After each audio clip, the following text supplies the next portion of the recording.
এই পালোয়ানের সাথে পাঞ্জা লড়ে কেউ পারে না। যেই এই পালোয়ানের সাথে লড়তে আসে তার হয় হাত ভেঙে যায়, নয়তো হাত লম্বা হয়ে যায়, নয়তো হাত ফুলে যায়। সুটিয়ে লাল করে দেবো, নোংরামি বার করে দেবো। এন্ড তখনই ওইখানে একটা খরগোশ চলে আসে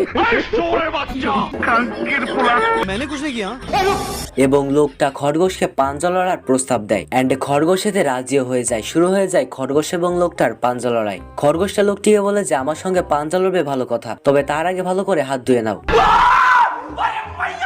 এন্ড আবার যখন পাঞ্জা লড়তে যায়, খরগোশটা লোকটিকে কাতুকুতু দেওয়া শুরু করে।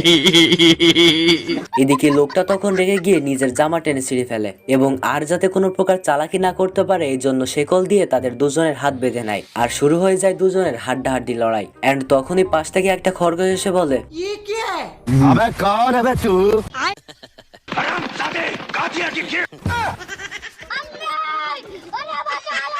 এই